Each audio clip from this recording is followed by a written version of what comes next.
Om Swastiastu. Perkenalkan, nama saya Igede Wisnuwardana dari kelas 12 F7, nomor absen 3, ingin menjelaskan materi mengenai pemerintahan Kiai Haji Abdurrahman Wahid atau yang biasa dikenal sebagai Gus Dur. Yang pertama, di sini saya akan membahas mengenai pendahuluan pemerintahan Kiai Haji Abdurrahman Wahid atau yang biasa dikenal sebagai Gus Dur.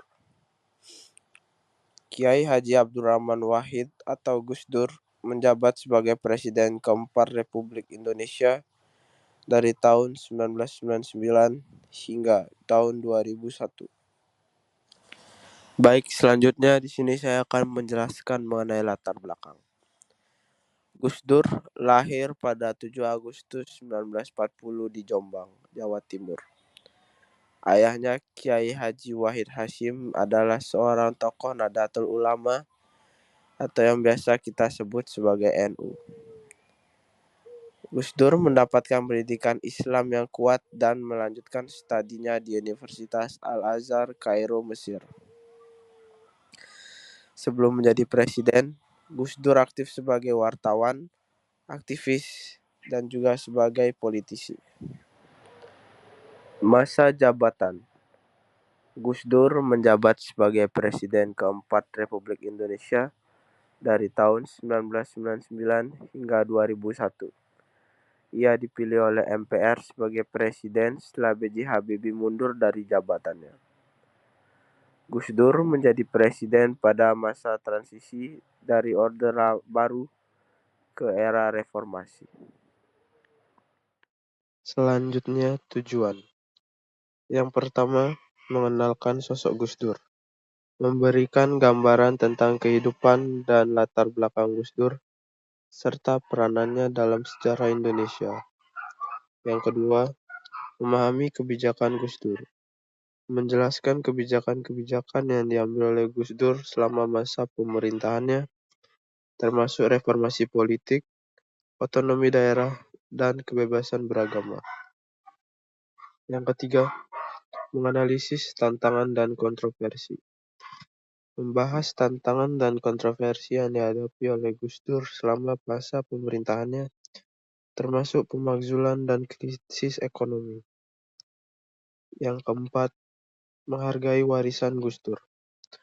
Mengapresiasi kontribusi Gus Dur dalam memperkuat demokrasi dan pluralisme di Indonesia, serta meningkatkan citra Indonesia di dunia internasional.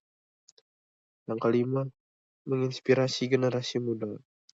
Menginspirasi generasi muda Indonesia untuk menjadi pemimpin yang visioner dan berani, serta memperjuangkan prinsip-prinsip demokrasi dan pluralisme.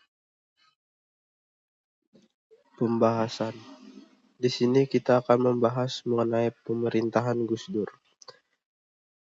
Gus Dur menjabat sebagai Presiden keempat Republik Indonesia dari tahun 1999 hingga tahun 2001. Ia dipilih oleh MPR sebagai presiden setelah B.J. Habibie mundur dari jabatannya.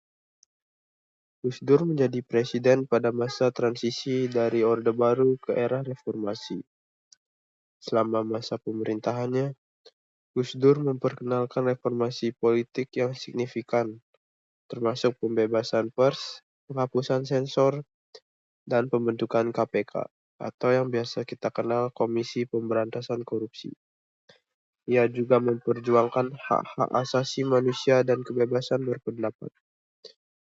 Gus Dur juga memperkenalkan otonomi daerah yang lebih luas, memberikan kekuasaan lebih besar kepada pemerintah daerah. Pada Undang-Undang Nomor 22 Tahun 1999 tentang otonomi daerah menjadi dasar bagi kebijakan ini. Dalam bidang luar negeri, Gus Dur memperbarui hubungan dengan IMF dan Bank Dunia, yang membantu meningkatkan kepercayaan internasional terhadap Indonesia.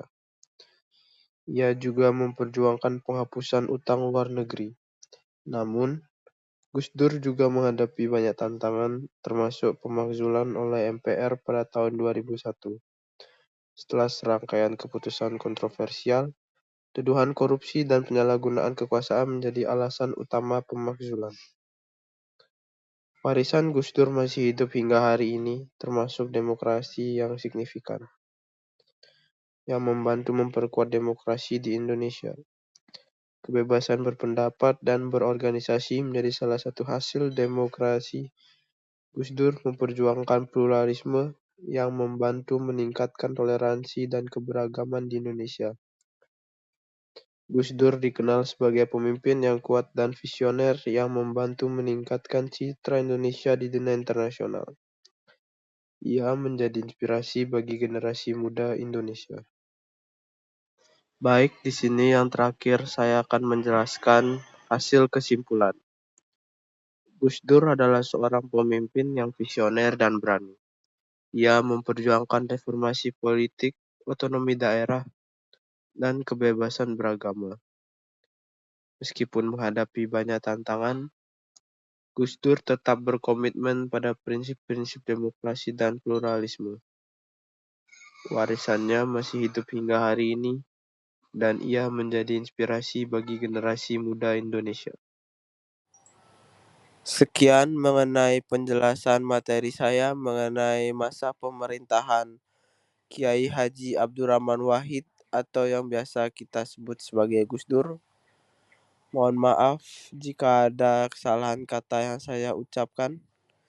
Saya tutup dengan para mesanti. Om Santi Santi Santi Om.